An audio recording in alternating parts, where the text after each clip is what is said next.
चल ही साधु निज देश को जा माता के संग। अब लाला जी को बहुत सारा धन प्राप्त हो गया तो बड़े प्रसन्न होकर के अपने घर की ओर जा रहे हैं।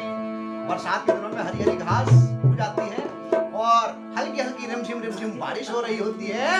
बड़ा अच्छा मौसम होता है ना। आप कुछ स्टूल वगैरह ले लीजिए। मेढक की तरह प्रसन्न होकर के लाला जी घर की ओर जा रहे हैं। भगवान ने सोचा ये तो बड़ा प्रसन्न होकर जा रहा है, अभी तो मैंने इसको कष्ट इसलिए दिया कि इसका मन शुद्ध हो जाए, मन चित्त बुद्धि। अगर ये शुद्ध हो गया तो परमात्मा से मेल हो जाता है और नहीं तो मेल होना स्वाभाविक नहीं है। भगवान ने एक बूढ़े साधु का वेश धारण किया और हाथ में दंड कमंडल लेकर के पहुंच गए। बोले नारायण नारायण लाला जी, आपकी श्रद्धा हो तो भगवान के हेतु अपनी नौका में से थोड़ा सा भोजन दे दीजिए। लाला जी ने सोचा लगता है कोई चोर उचक्का है, भेद पा गया, नौका में इतना माल है तो बहुत मारेगा और सारा धन लूट कर भी ले जाएगा। झूठ बोल दिया लाला जी ने, कहा हमारी नौका में तो हल्दी मिर्च मसाला गूलड़ वनस्पति धनिया है महाराज, क्या करोगे लेकर के, हमसे जंगल में बहुत है। साधु बाबा ने कहा तथास्तु, ऐसा ही हो जाए। अब ऐसा ही हो गया, नौका में घास कूड़ा हल्दी मिर्च मसाला ही हो गया। लाला जी ने मुड़कर देखा नौका हल्की हो गई, जल के ऊपर तैर रही है। देखकर ही मूर्छित होकर के पृथ्वी पर गिर पड़े। तब दामाद जी से कहते हैं बेटे ये सब क्या हो गया, देखते देखते घास कूड़ा कैसे हो गया धन। कहते हैं दामाद जी हरि भक्त हैं, प्रभु के अनन्य भक्त हैं। कहते हैं पिताजी हे अभी यहाँ जो सत्याने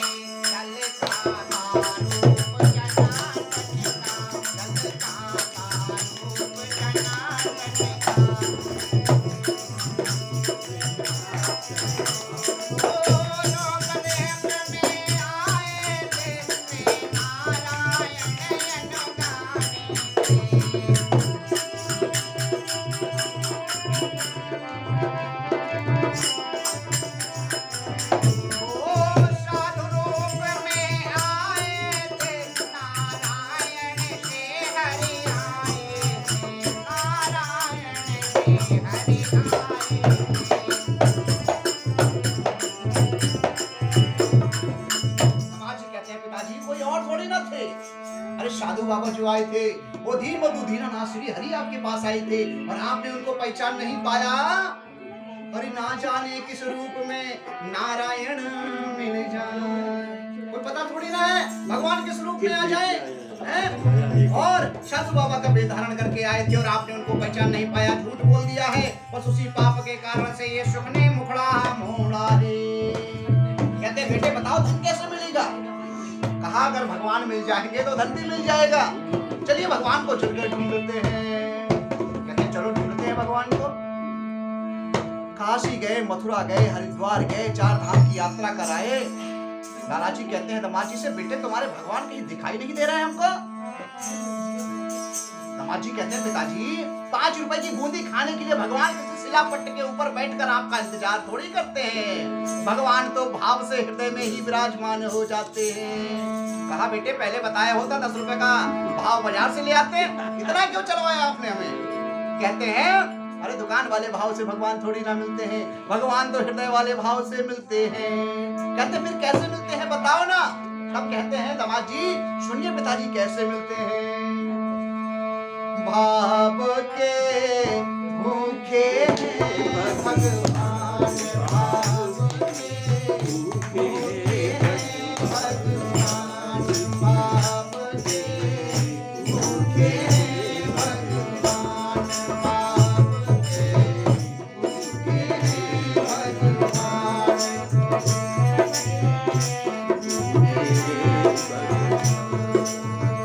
भाव रहे तो ईश्वर दिखे, भाव रहे तो ईश्वर दिखे, भाव बिना बेकार, भाव के भूखे हैं भगवान, भाव के भूखे हैं भगवान।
के दामाद जी ने दामाद जी से कहा, तब थोड़ा ज्ञान की उत्पत्ति हुई।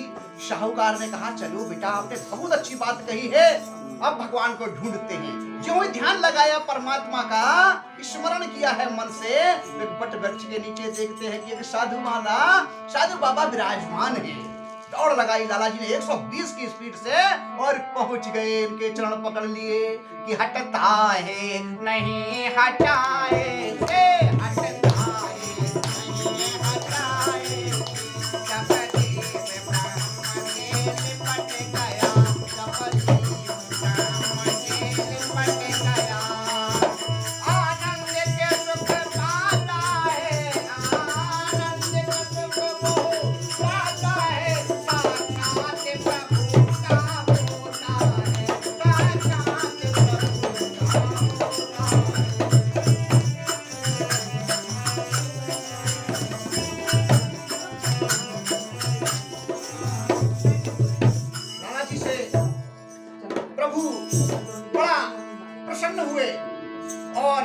बाबा के पैर पकड़ लिए, कहते हैं महाराज मेरा धन देकर मेरी रक्षा कीजिए, मुझसे भूल हो गई है।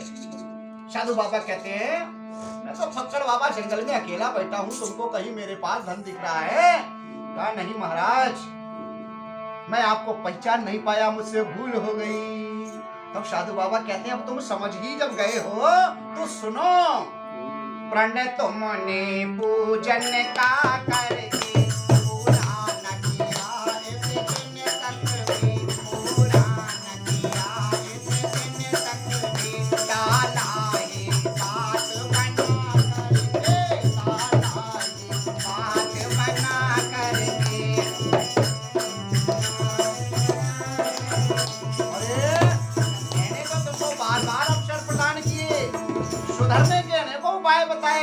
अवसर बहुत दिए, पर तुमने सुधरने की कभी कोशिश ही नहीं की। तुमको मैंने भक्ति में सराबोर डुबाने का प्रयास किया, परंतु तुम तो जब निकले ना तो केले के पत्ते की भांति बिल्कुल सूखे निकले। केले के पत्ते को धुलते हैं ना तो सूखा ही तो निकलता है, कोई लेश मात्र असर गीला ही नहीं होता है, लेकिन आप पर कोई प्रभाव ही नहीं हुआ। अच्छा तुम अपने मन में न्याय करो, स्वयं तुमने गलती की या मैंने गलती की।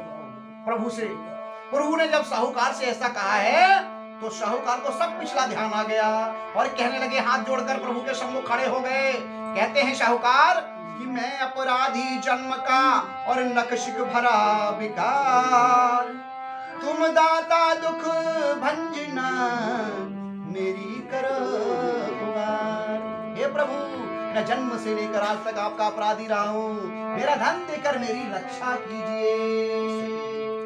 बार बार क्षमा याचना की और प्रभु से कहा मैं इस बार आपका व्रत और पूजन अवश्य करूंगा।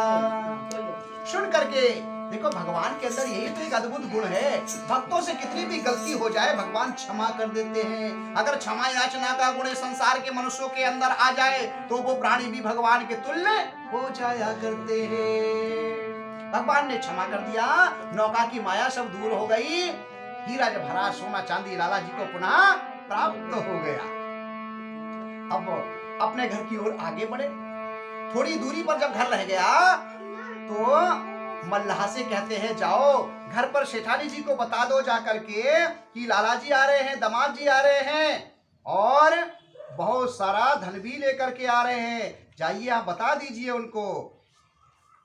मल्लाह जब घर पहुंचते हैं तो उस समय दोनों माँ बेटियां भगवान की पूजा सेवा कर रही होती है। मल्लाह कहता है लाला जी आ रहे हैं, दामाद जी साथ में बहुत सारा धन भी ला रहे हैं। सेठानी जी ने कहा बेटी मैं चलकर उनका स्वागत करती हूँ, मैं चलकर उनका स्वागत करती हूँ और तुम भगवान का पूजन समाप्त करके तब नदी के तट पर आना।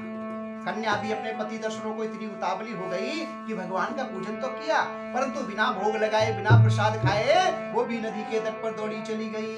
भगवान के पावन प्रसाद का जब इस तरह अपमान हुआ तो भगवान रुष्ट हो गए और उसके पति की नौका जल में ही डूब गई। उसकी माता ने अवश्य ही मन में स्मरण किया कि अवश्य ही कोई गोपनीय शक्ति का हाथ है, ऐसे नहीं अचानक डूब सकती है। प्रभु का स्मरण जब किया है तो आकाशवाणी होती है कि तेरी कन्या घर पर जो अधूरा पूजन छोड़कर आई है, बस उसी पाप के कारण से इसको पति का दर्शन प्राप्त नहीं हुआ है। अब ये कन्या घर पर जाएगी और पुनः पूजन समाप्त करके भोग लगा करके स्वयं प्रसाद ग्रहण करके जब नदी के तट पर आएगी तब इसको पति का दर्शन हो जाएगा। वो कन्या घर पर गई, अपने प्रभु का विधि विधान के अनुसार पूजन समाप्त किया, भोग लगाया, स्वयं मिष्ठान प्रसाद को ग्रहण किया और तब नदी के तट पर आई तो भगवान की कृपा से उसके पति की नौका भी जल की बाहर निकल करके आ गई। संपूर्ण परिवार के साथ लाला जी एकत्रित हो गए, अपने घर पर आ गए और संशय निमुक्त निर्मल मन से भगवान सत्यनारायण का व्रत और पूजन किया। जब तक के संसार में रहे सभी सुखों को भोगा और अंत में मोक्ष पद को प्राप्त किया। इस श्री खंडरे व चतुर्थो अध्याय। बोल श्री सत्यनारायण भगवान की जय। चतुर्थ अध्याय समाप्त हुआ। आइए भजन गुनगुनाइए।